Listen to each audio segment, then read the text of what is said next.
పరిశుద్ధ గ్రంథంలో నాకు తెలిసిన ఒక అబ్బాయి ఉన్నాడు. తండ్రి ప్రేమకు దూరం అయిపోయాడు, అన్నల పగకు దగ్గరైపోయాడు, వస్త్రాన్ని కోల్పోయాడు, నీరు లేని బావిలో తోయబడ్డాడు. అటువైపుగా ఇష్మాయిల్ వస్తుంటే మొదటిసారి అమ్మబడ్డాడు, వెళ్ళి పోతీఫర్కి రెండోసారి అమ్మబడ్డాడు. ఆ పనికిమాలిన పోతీఫర్ భార్య చేతిలో నిందించబడ్డాడు, నేరుగా వెళ్ళిపోయి చెరసాల్లో పడ్డాడు. ఆయన పేరు చెప్పొచ్చుగా. అమ్మా నేను ఒక మాట అడగనా, ఆయన ప్రారంభం అసలు ఏమన్నా బాగుందంటారా? మాట్లాడాలి గట్టిగా. అసలు ఆయన ప్రారంభం ఏమన్నా బాగుందా? కానీ ముగింపు బాగుందంటారా, బాగోలేదంటారా?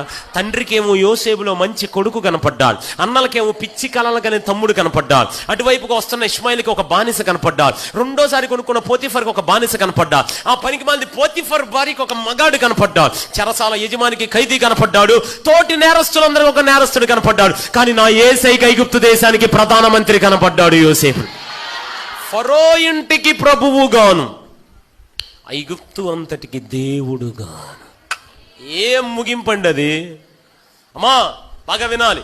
సొంత అన్నలే, ఎవరో సొంత అన్నలే యోసేపు చేతిని 16 సంవత్సరాలు అన్నానికి దూరం చేశారు. ఎన్ని సంవత్సరాలు? 16 సంవత్సరాలు సొంత అన్నలే యోసేపు చేతిని అన్నానికి దూరం చేసేస్తే 16 సంవత్సరాలు అన్నానికి దూరం అయిపోయిన ఆ చేత్తో మనం ఆరాధిస్తున్న దేవుడు 2 దేశాలకు అన్నం పెట్టించడం ప్రారంభించాడని. దేవునికి స్తోత్రం కలుగును గాక.